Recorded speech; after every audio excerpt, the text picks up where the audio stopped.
this is Ricky again of Hongxing TS in reply to Sword Buyer's Guide accusation on the manufacturer and vendor account revocation.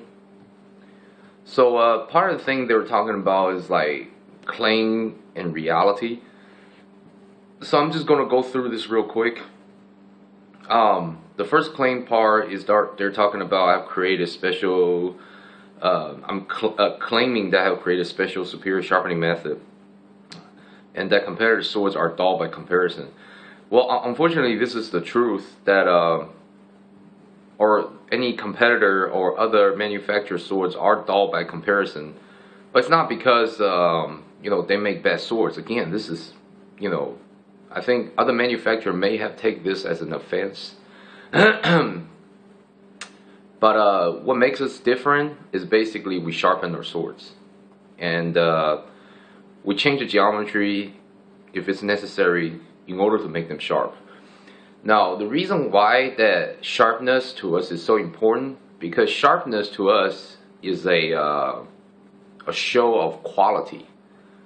Because a properly done edge to like people who are okay, they're like the collectors, and they're more like hardcore collectors.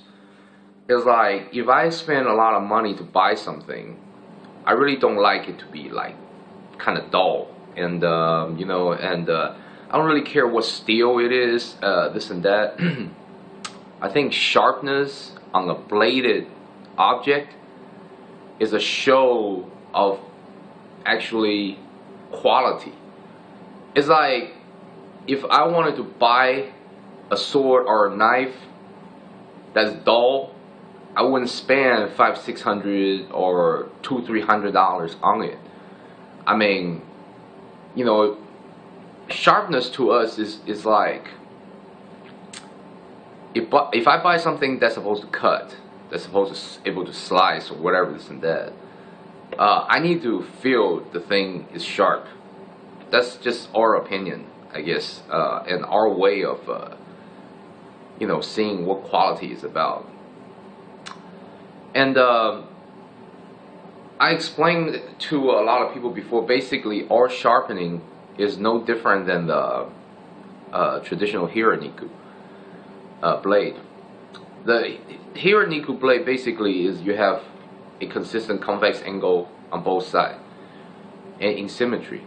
The reason why that the Japanese made a lot of claims their blades are really tough and yet sharp, this and that, and Chinese did the same thing. A lot has to do with a proper profile. When you properly profile a blade, it's like even if you don't want it to be super sharp, but if you put the both sides in symmetry, it just automatically gets sharp. It doesn't matter what geometry you run. You can run a wide, heavy haniku, low haniku, more hiraniku, different type of convex geometry. As long as the edge is in symmetry, it's just sharp. That's what we call like quality. If our competitors cannot achieve the same type of quality we can, it's not because they made a bad sword or anything of that nature. It's because it's just us, like we care really about that particular part. And that's the reason why our name brand is Hongxing True Sharp Rework, because we want to make really sharp blades. We don't want to tell our customer, you know, well, because it's battle ready, so therefore it's supposed to be dull. I mean, that's just the stuff that I hear when I used to just buy swords for collecting and stuff like that. I mean, still cut mats and stuff like that, fine, but the performance of it, the geometry of the whole cutting plane and everything is what basically we're stressing on, because that's where we can pull cuts that some manufacturers cannot do. I mean, so when I stress and explain this particular part, a lot of people might not like it, because some of our, well, not some, a lot of our competitors on SBG or off SBG can't really do what we can do or know how to do what we do. So this is the advantage that we have over others, and it's been known and said and proven that our blades are sharper than normal production blades. So it's not really a claim, that it's just the way it is. I know, other competitors may not like it, the fact that is the case, because they want to say their blades are really sharp too. And there's nothing wrong with that. And I mean, I don't know what else to say on that part. I mean, unless you want us to just make our blades dull, and then if we just do that and just import and sell and then do nothing to the blades, I mean, we don't need to be called Shing True Sharp rework. We just call Shing swords. I mean, but you look at our 1095 beater is a good example, as we gradually shifting toward that. With less sharp blades, basically just machine grinds, but they're durable and they're not extremely sharp, but they still cut fine. But if you want to do like extreme high performance cutting, that's the part that may, cause a little bit problem. I mean, but that goes with like, all types of manufactured swords, like, mainly because it's the geometry of it is not exactly extremely properly well done. I'm not saying they cannot make the cut. I think the swords all can make the cut, but it just becomes a lot more difficult without a proper dialed geometry. And that's the whole thing why, like, you see a lot of Japanese swords, Nihonto users, like in Japan, they're pulling all these cuts and they seem like super easy or whatever, suigiri and stuff like that. I mean, you have to understand, a lot of these swords are like $30,000 to $50,000 or something. I don't know. They're expensive. And the polish, the foundation work, the profile, everything is done like tuned and dialed in, And basically what HSTS is trying to do is we're just trying to provide close to those kind of quality, but at like the fraction of the cost. This is the reason why that I would do like a suigiri cut, like what Isao did, like a 7-cut suigiri. And I would pull these cuts that other known swordsmen pull. The actual motions or style that I do may be incorrect, but all I'm trying to do is basically show, see, we can do exactly the same thing by just fine-tuning the edge geometry and sharpness, and we can still provide the same effect and then do the exact same thing. I mean, the idea obviously is to promote HSTS, and also since we are selling swords, is to promote our sword sales. And but it's nothing to do with the claims or BS or anything like that, because you can actually see it all on video. So basically, YouTube is like a great tool for us to actually prove our cases, because we've done all this stuff, so people can actually see that, okay, it is being done, by their swords, where other swords has to spend $3,000–4,000 maybe, or higher to do. You can get HSTS swords and you spend $200–300, $400–500. That's it. Simple reason being just because we can actually provide the geometry on different blades to pull these cuts much easier. And like I said again, it's not saying that other swords can't do the same thing. I'm pretty sure they can. I hadn't really seen it. Especially on like a suigiri and stuff like that. I mean, so it's one of those things where he say, she say, that kind of deal. But if you're not into, extreme high performance cutting, none of this stuff really matters. And our target is really, gauged toward people who wants very high performance on their blades to pull extremely difficult cuts. And that was the original intention, you know, on what we're trying to do, why we're talking about sharpness, this and that.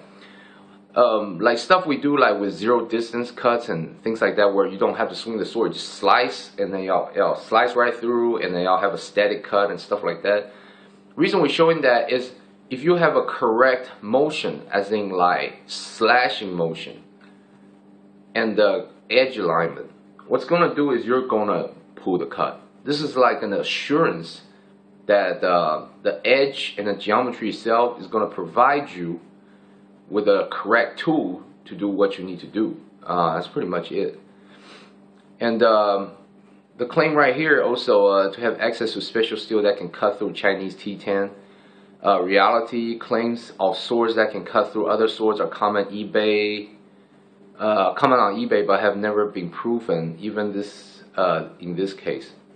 Now, this particular part is really not hard to be proven because, like I was saying before, on T10 blades, other smiths may be able to provide great durability and make it less brittle and this and that.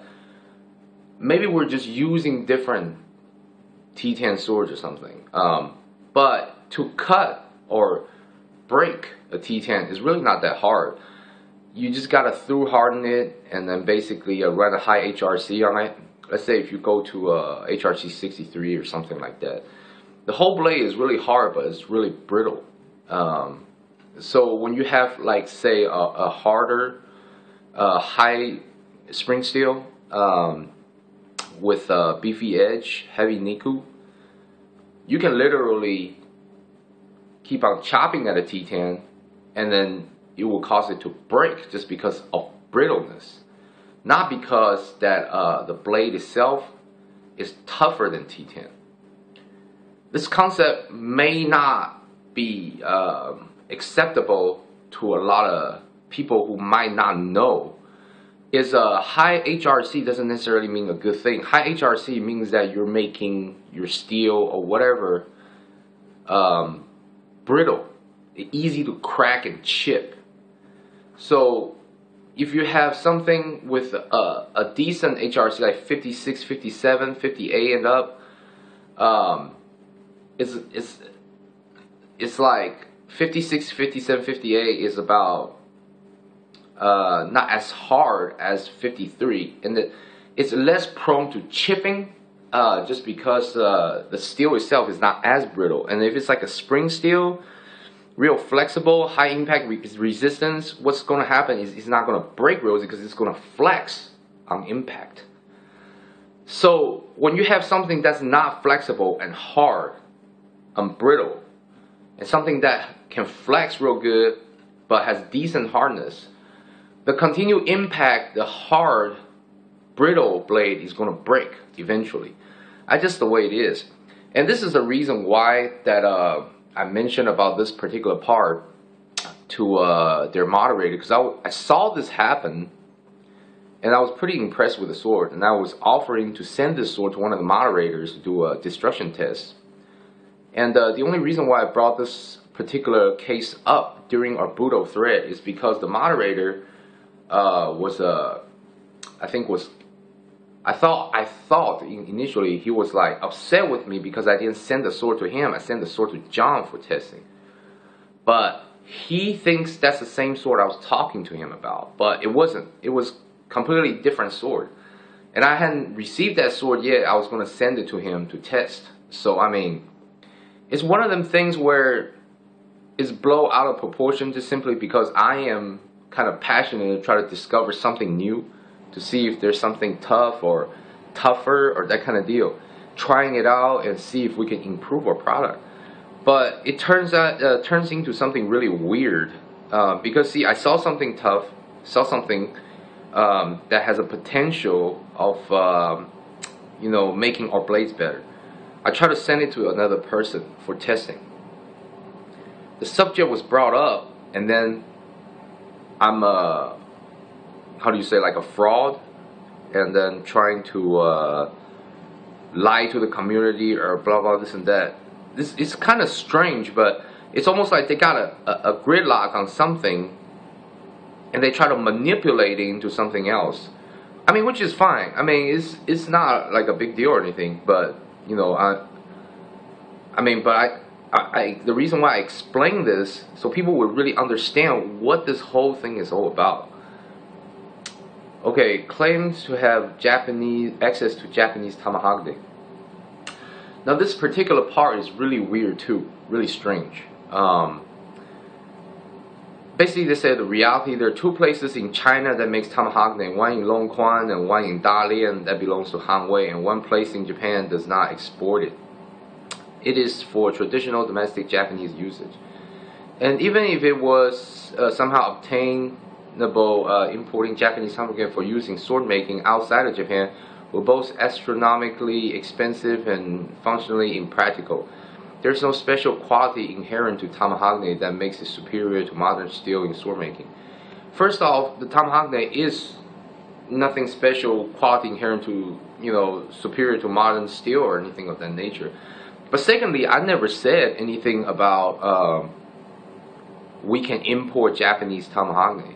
See, that's another part that's completely been twisted and changed to what I was saying. The whole story comes up basically is talking about when they were asking us during our custom blade program if we have access to forged folded blades. And when I talk to my forge about tamahagane, they think I was talking about the Japanese tamahagane. And they inform me that you can get them through dealerships, vendors up in Shanghai. And then turns out to be Huano and Kanye. Huano and Kanye can get Japanese tamahagane blade. Huano actually offer custom Japanese tamahagane made by Japanese smith in Japan. One of the smith is I think the member of No Sue Token, mainly because Huano has a contract with No Sue Token, and they actually have a page on their website talking about custom blade made by Japanese smith. I mean, I don't really know, like, if Paul really knows this or not, or Chris or whatever, this and that, but Huano and Kanye both sell imported Japanese tamahagane blades, and they have antiques to new ones, and then Kanye also offers to sell Aoi Tokyo blades. Like, you can literally go to Aoi Tokyo and then find anything you want and they can get it for you. So I'm not sure what he's talking about, like as in importing Japanese tamahagane in use of sword making outside of Japan. Because I honestly never said anything like that. And if he can find something to prove his case that I said that, it would be great. I mean, I must misword it somehow, because I never said anything like that. See, a lot of stuff that what they're doing is really simple. What they're doing is they're trying to completely eliminate me by telling people a lot of stuff that I didn't do or say. The reason why is just so completely ruin our reputation, and then therefore we just like gone or go away or whatever, this and that. I mean, which is fine. I mean, this is, you guys have to understand, this is business. I mean, you know, other business owners, they're going to say a lot of things about other business. I think the other reason why they're doing that is because they're upset with the stuff I have said to them before. And not to Paul, but to other manufacturing vendors. So what they're going to do is they're going to kind of turn around on me by saying a lot of bogus stuff too, and then, you know, like the stuff I said or whatever, this and that. And then basically, because what they're thinking is like, since you're lying about us, we're going to be lying about you. I think it's one of those cases, because some of this stuff is he was bringing out is pretty outrageous. But the stuff is, I think explained in the first video, it's not that I'm lying about your product or I am whatever, it's just reality. Like, if you can't outcut us, for example, on certain things, it's because you're not, first, you don't know how to cut. Secondly, you might not be doing something right with the blade, and then you need to probably change profile, geometry on it. I mean, I don't know, but that's your problem. But if you want to compare yourself with us in cutting, you know, you need to be able to pull our cuts. You know, if you can't pull our cuts, I can say really whatever I want, but I never really did say anything that like whatever this and that. It's because I know blade geometry, and I know they can't pull the cuts because they run certain different type of blade geometry. And if you want to do it, they have to change it, you know, or they have to find somebody that really knows how to use a sword like really, really well. I mean, but it's just difficult, you know, that kind of deal for them. You know, a lot of them lack, like I said, a lot of coordination, and they have weight problems. So it's like they can hardly like move right, and then it's difficult for them to use a sword at the same time too. Now there's nothing wrong with it, and I've seen a lot of heavy set guys still wield a sword just fine, but not these guys. I mean, they're not trained or anything, and there's nothing wrong with that. I mean, there's nothing wrong with you know, owning a sword, not being trained or anything like that.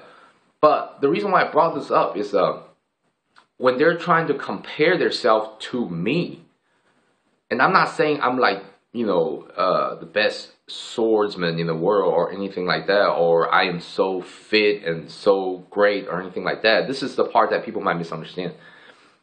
The fact is, if you want to challenge me and outdo me, then what's going to happen is you're probably going to have to learn how to use the sword a little more or something, you know, or training it a little bit to like do the same thing I do. I'm not saying I do incredible or a lot of incredible, so that's not it. It's because we gauge our cutting and what we do with our swords in totally another field. So if you have this vendor, that's all he does is keep on chopping wood, chops bamboo, chop, and chop, lumberjack, and doesn't know how to hold the sword properly. Like, and you're trying to tell me that, okay, your sword, you know, is a sharper or has higher performance than our blades. It's going to be a little hard to convince people. So what's going to happen is even if your sword has that capability, you know, it's hard for me to believe that, or for me to see that, because it's not showing to me. So comes down to, like, you know, I was talking about, like, even evidence is like when you're looking at something, it's in front of you, and then you see, wow, that's real. But something that's not in front of you, you're just saying it, you know, it's kind of hard to believe. And I'll continue to go down on their claim in reality. Claims that T10 used in most sword making is just Chinese-made 1095 steel. See, like, this is the part I think, again, is some type of miscommunication, misinformation through lost in translation. They say reality, while the steel described as T10 steel in China is different steel outside of China, specifically its construction grade steel. It is not the same as Chinese 1095. Chinese 1095 steel is 1095 steel. T10 is something different. Similar, but not the same. Now, here's the thing. The 1095, when they say Chinese 1095, it might be 1095 that was made in China. I mean, by a contract, a U.S. company with U.S. company formula or something like that. And I read the reply, and I think some people were saying something like that. It's basically they were made in China, maybe contracted, you know, by a U.S. company or something like that. But like, again, like I said, the steel industry, you know, is quite confusing. And I from other vendors and forges, I never really heard a Chinese-made 1095. I think it was Chinese manufactured 1095 for maybe Americans. And then therefore it is obviously made in China. And but the 1095 itself, the content is pretty close to American 1095 steel, or the same. It's possibility. But like I said, again, I never seen advertised Chinese-made 1095 steel. But I seen, like I was saying, bunch of American 1095. But like I say, it could be something that's all the Chinese steel suppliers are lying and then say they import American 1095. I mean, it's pretty like bizarre or bogus or something like that. I'll show more video after this, like what they're saying, because I don't know. You know what? I really think they're just like being misinformed so bad that they actually think this is real.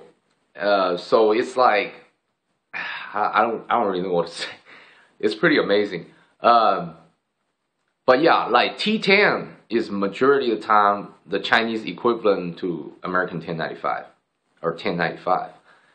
That's what I've been told, you know, and I never seen Chinese 1095 that's claimed made by Chinese companies, straight up Chinese 1095. Never. I mean, I believe that it would be contracted outside of China by a U.S. company or something like that of a 1095 high carbon steel. So this goes back to the next one, the claim of offer American 1095 steel in his blades. And I think we've already been through this part, so I'm just going to go ahead skip it. How they're talking about, you know, tariffs and blah, blah, blah. See, the thing is, forges don't import American 1095 themselves. They don't have to, because it's already available to order from steel suppliers, multiple different steel suppliers in China. They stock them. So why would they even import it themselves? That's just, I mean, I really don't know where they, the information they have that they posted, and then the stuff they say, it's like, it's almost like they don't know anything. I mean, like, okay, because it sounds like I'm insulting them, but I'm really not. But they really just, it's like they don't know anything at all. Like whatever they say, it's like somebody, I don't know who, but some Chinese guy who's a representative of their supplier is telling them stuff that is not true in China. And I'll make another video right after this of different steel that was available and stuff like that. But it's out of this world, man. It's like Twilight Zone. I mean, I don't know what else to say. Claims to have access to special knowledge of Chinese sword industry due to his ability to speak and read language, and that his Chinese heritage allow him special access to sword making techniques that are not available to non-Chinese manufacturers. Reality, many of Ricky's claims were brought to individuals living in Longquan who have lifetime of experience with the industry. None of them could support the claims that Ricky was making or had ever heard of mystery steel process that Ricky claimed were involved. These individuals are also Chinese and have asserted that if such claims were true, that they would have heard of them as well. Now here's the thing, right? And I can totally see where they're coming from with that.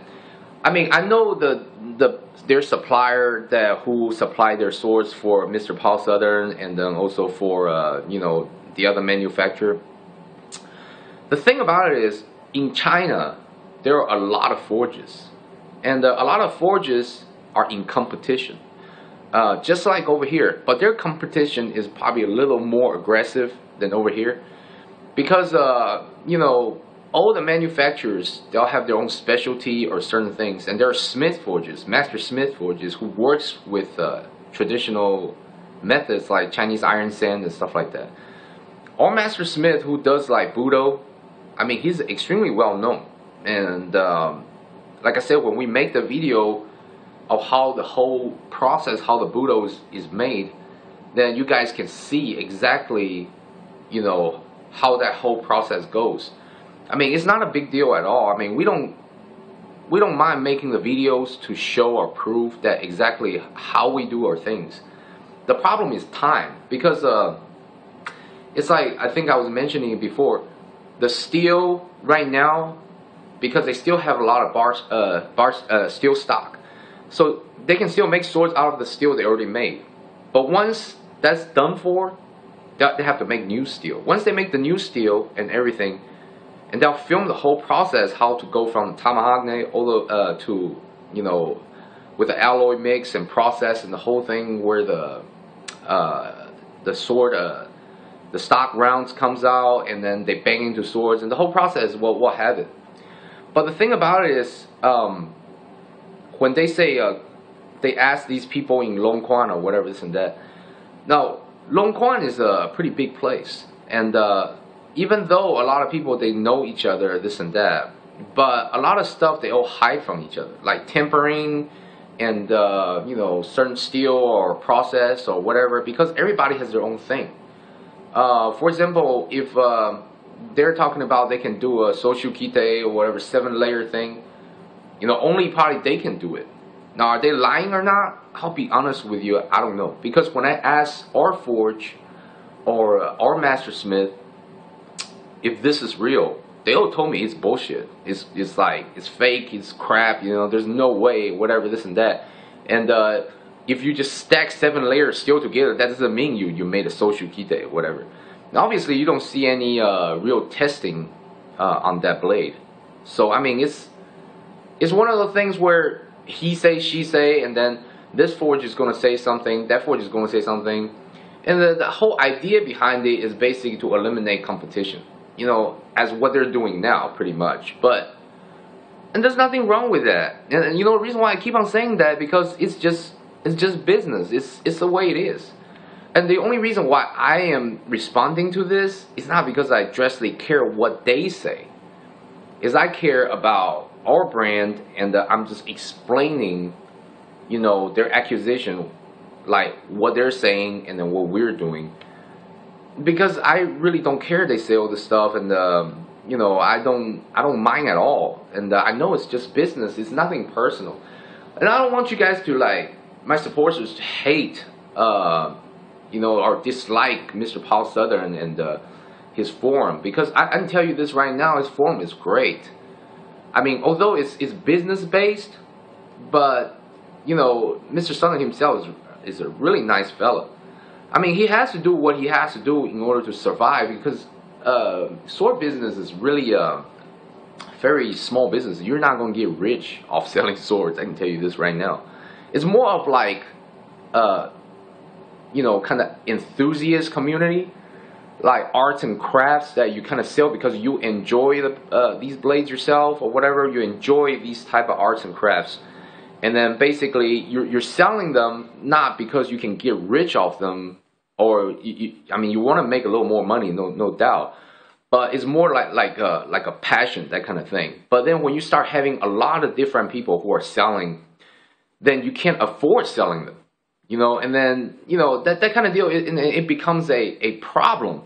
So, you know, to eliminate like different competition and to have majority of the competition supporting you, and then, you know, you get like, you're able to continue to sell and continue to enjoy your passion, is a great thing.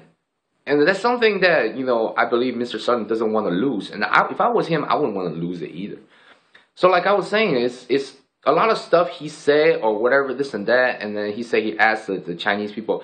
Here's the thing, Mr. Southern and his partner Chris, they don't speak a lick of Chinese. I'll be honest with you.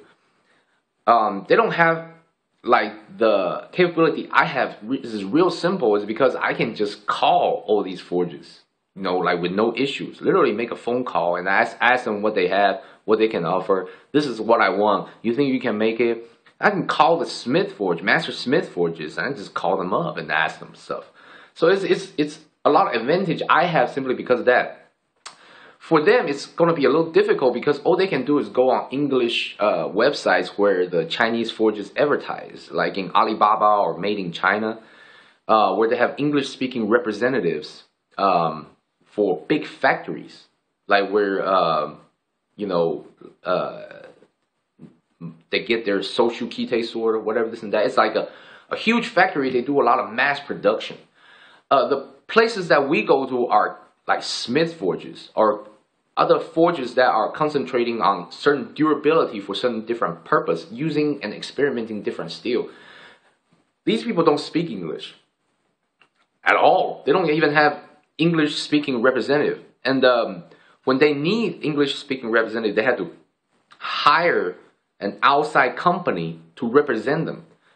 And a lot of times these outside company who speaks English, who represent the forges, doesn't really know the main story behind these forges, or the master smith that's available, or what famous smith is available behind this certain forge.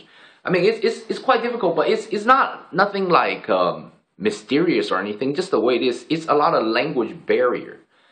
And I mean, when I go to China, and I'll be honest, I can go to China myself without a translator, and I can just run that whole place, like running around that whole place.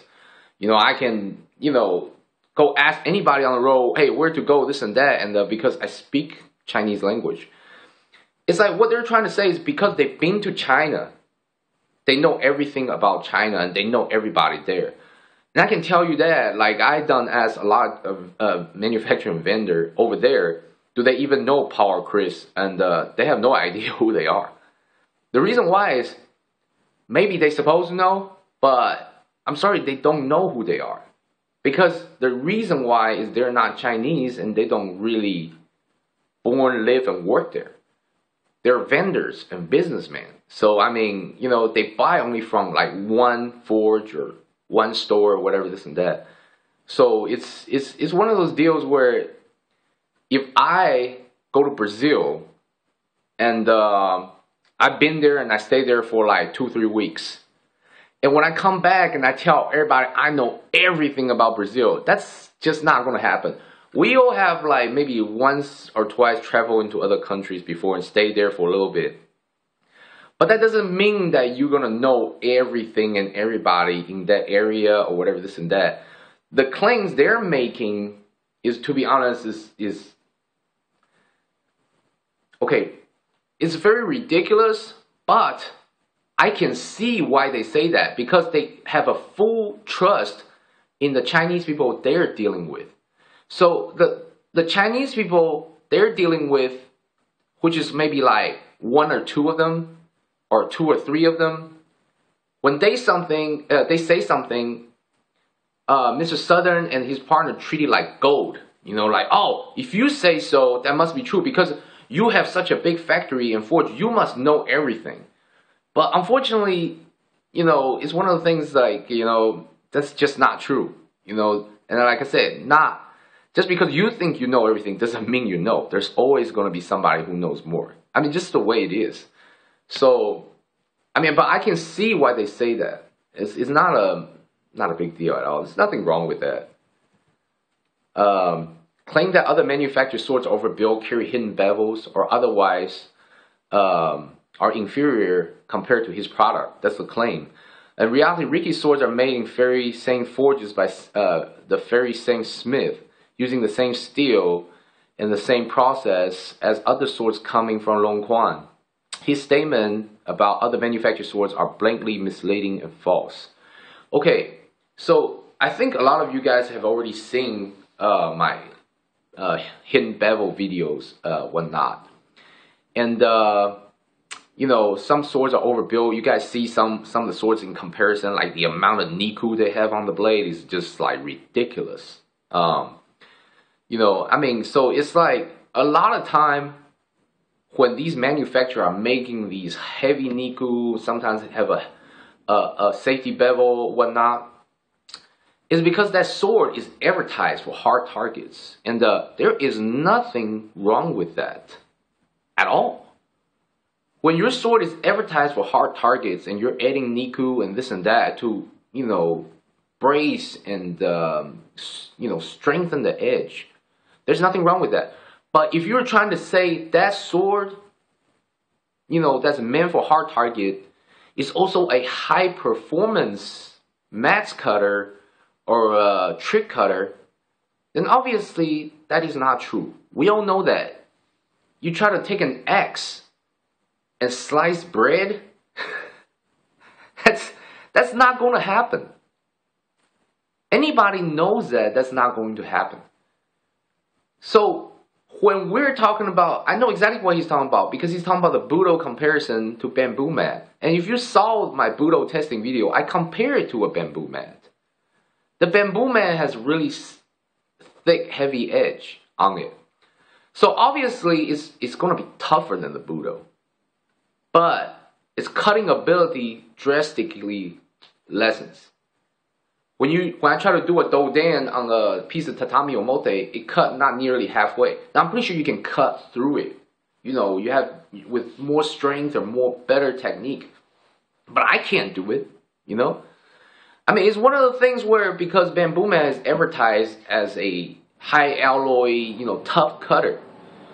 But Budo's is completely different. Budo's claim or whatever purpose was mainly made for high performance mat cutting. But we also have like an hour-and-a-half video of it cutting all the hard targets, normal hard targets, traditional hard targets, to show its durability, which is, if you have something as sharp, as high performance as Budo, and it is cutting bamboos all day long without any issues, this is the reason why, that because this particular steel process tempering profile is different than other swords. That's just the way it is. I mean, if you're trying to do the same thing with the bamboo mat, it's not gonna. I mean, it really just not gonna. That's why you don't see bamboo mat, or you don't see the Soshu Kite Ronin Elite doing any of the cuts that Budo does, because it can't. It's not made for those kind of things.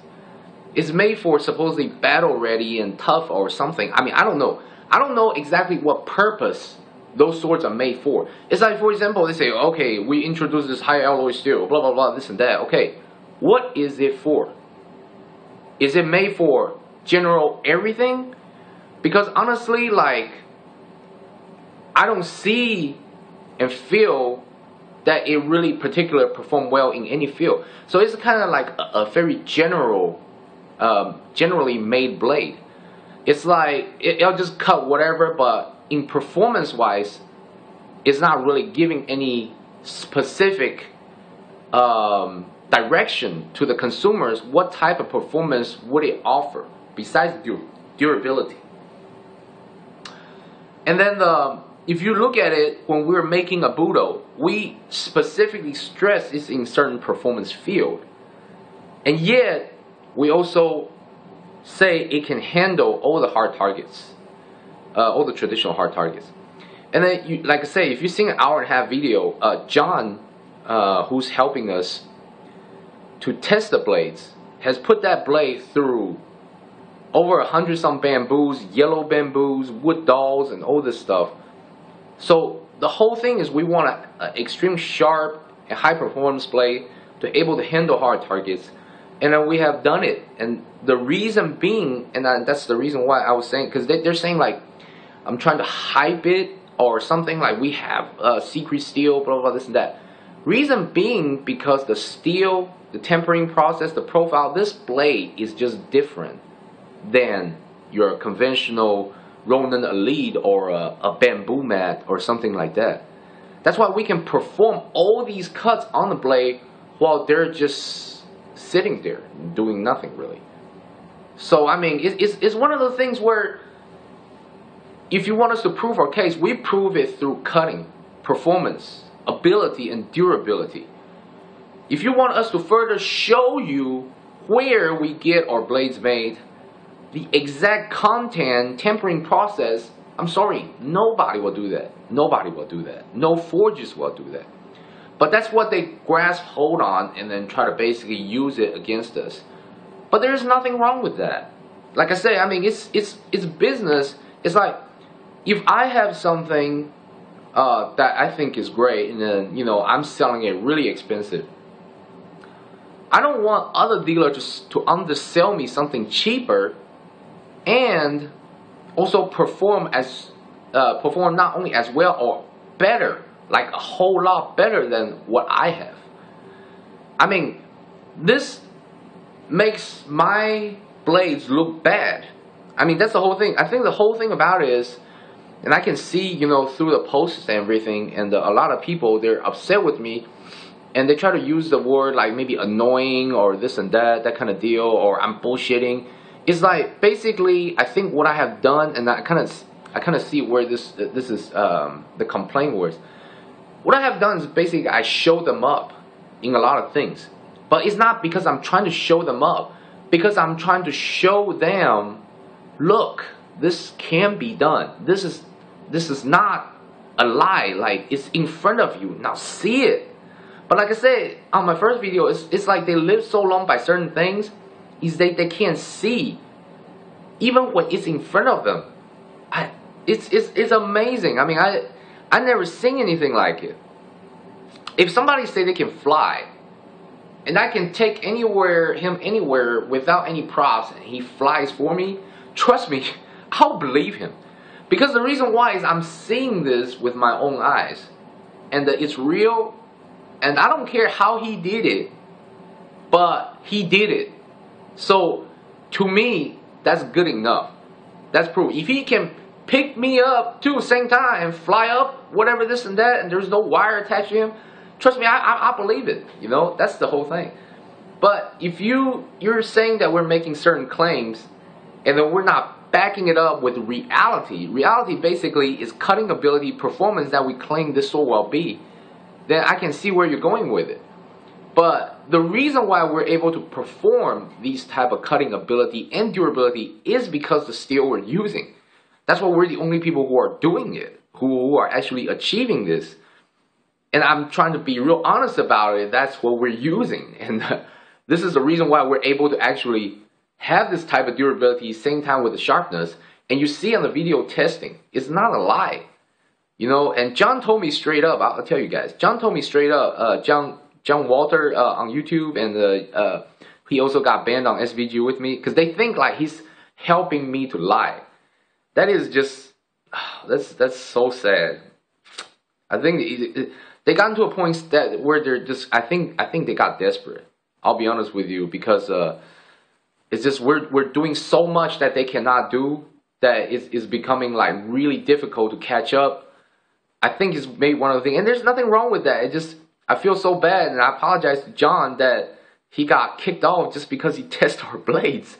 That is so crazy, and it's really sad. I mean, not for John, I'm saying really sad is like our competitors has to lower themselves to that level. That's pretty crazy. Okay, claim to be making his swords from CPM 3V steel. Now, I don't know if they know this.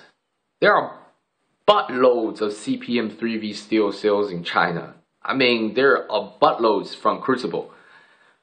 And there are people who temper CPM 3V in China. I don't know, like, if...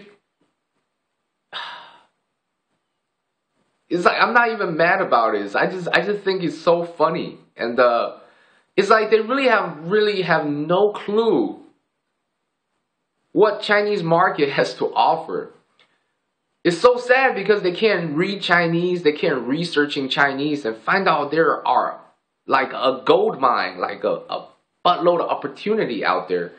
You just have to find it, you have to search for it. It's like here in the US, you know, I mean, there are people outside of certain area, for example, on the CPM 3V. In Longquan, they don't know how to temper that. They don't know how to temper that steel. Okay, you have to really send that steel out to other companies and factories for them to temper it. The people who knows how to temper CPM 3V, because you need precision equipment to get the tempering right exactly. You know, I mean, that's just the way it is. Like, you know, exact temperature, exact, you know, heat treat. You know, cool, whatever, to temper that steel. The process is so complicated and difficult where it has to be sent out, you know, to people to temper. I mean, it's like, over here, a lot of people who mess with CPM 3V steel, they do basically a stock removal of the blade, grind into rough shape, and they send it out to get it tempered. And we're doing exactly the same thing. The rounds we get basically hammering to a blade shape and do a rough grind on it, and it was sent out to get tempered. And we'll make the whole video of how that whole process works. And to be honest, it's like the process of heat treatment is definitely complicated. But to get it made is not that hard. You just have to find the people. So when you're saying that we're making this claim and it's going to be too expensive, this and that, it won't be if you do it in larger quantity, and also if you do it basically not by like a single smith, but by like a manufacturer or a factory who specialize in tempering different steel with precision equipment. And it's going to cost more than normal. That's why our RK is around $500-600. But the thing about it is, it's not that difficult to get it done. You know, that's the whole thing. I mean, I feel bad that we're trying to bring out a lot of innovative things that other people are not doing, and because they can't do the same thing we can do, so we're deemed as fraud. It's like a you know, it's like back in the old days, like a witch hunt or something like that. I mean, I don't know, but it's quite hilarious if you really think about it. It's like, oh, he can do all this, he can do, oh, well, we can't do it, so therefore he's lying. You know, it's very redneckish. Well, I mean, like, you know, it's like kind of, you know, like country folks. You kind of see what I'm saying? Like, you know, people don't. I remember it was real funny. Just a quick story is that I worked in automotive, and I kind of know a few rednecks down here in Texas. And I remember one time I was wearing the sunglasses, and then these redneck country folks are pretty funny because I was wearing my sunglasses, and then this redneck fella, he was like telling me, not telling me, he saw me wearing sunglasses. He said, "Whoa, whoa, oh," and I was like, "What is it?" He's like, "Man, you wear sunglasses."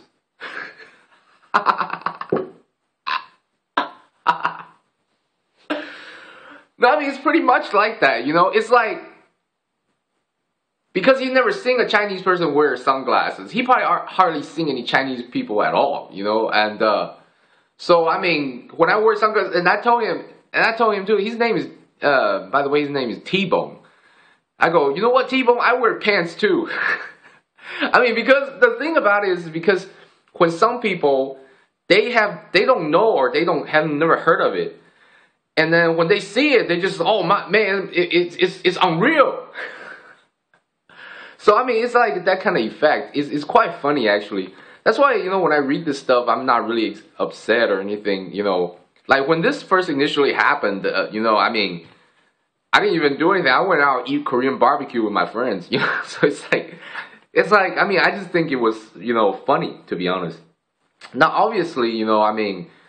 I'm gonna be really nice about it because I mean I don't see nothing wrong with anything they did. It's all for business, and then you know we will start underselling them, and then we're making, you know, what people are saying better product, you know, on their sales territory. So I mean it's just the way it is. Okay, and basically what they're saying is claiming the community, promoting himself as an expert. Ricky has done harm to small niche market that is sword collection industry. The industry is tenuously built on spending money of minuscule percentage of the developed world's population. Imbalance can quickly throw the whole system out of sync, as we saw in recent years with price start by WWS. Which put long-standing vendors out of business and negatively impact virtually every corner of the industry. Because of this, SBG is officially distancing itself from Ricky Chen and his claims, and will no longer allow discussion of his product or attacks on other manufacturers by his clique of fans. Ricky and HSTS will no longer be able to hide behind legitimacy of SBG brand and use it to promote his false claims using divisive practices. Okay, so what happened basically, they want to try to completely get rid of, you know, anything has to do with us, mainly because, like I was saying, is we're becoming like a competition. That's one thing. Now, secondly, you know, a lot of stuff that he said, and I do believe that he really believed that we're lying. And the bad part about it all is because we're not lying, and because of this, we're going to make actual whole production videos on our blades. you know, from beginning to the end.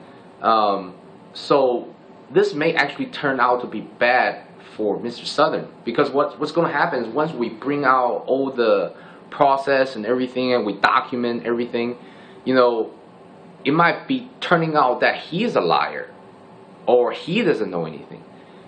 I mean, because, and it's not that we want to show that he doesn't know anything or whatever, this and that. It's definitely not the case.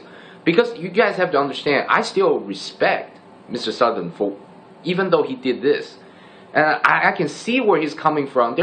It's like, because we're trying to innovate, we're trying to get to the next level with swords, we're trying to show that you don't have to spend $3,000 to cut a 6-man with a bamboo cord. Because we've done it with like a $295 sword. You know, I mean, we're doing stuff that people may not be aware that by just simply using different steel, by simply modifying the geometry, how to gain durability by using different steel tempering methods, you know, on stuff that people can do. It's like you can achieve a lot where people who has to go through all these process in order to achieve.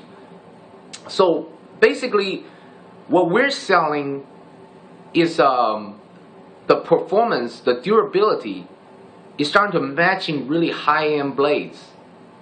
But it's not because we're saying we're making better stuff.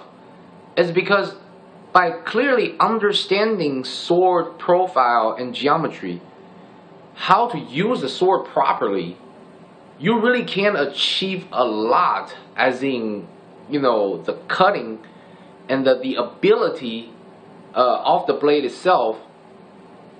I mean, without like spending large sum of money just so you can achieve the same type of performance. I mean, it all has to do with understanding, you know, the whole dynamics of it.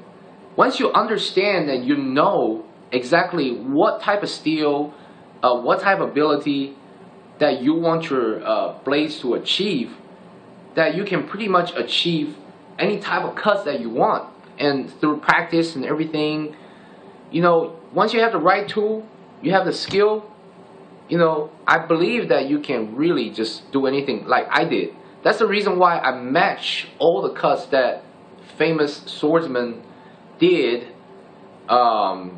you know, using $3,000 to $35,000 swords.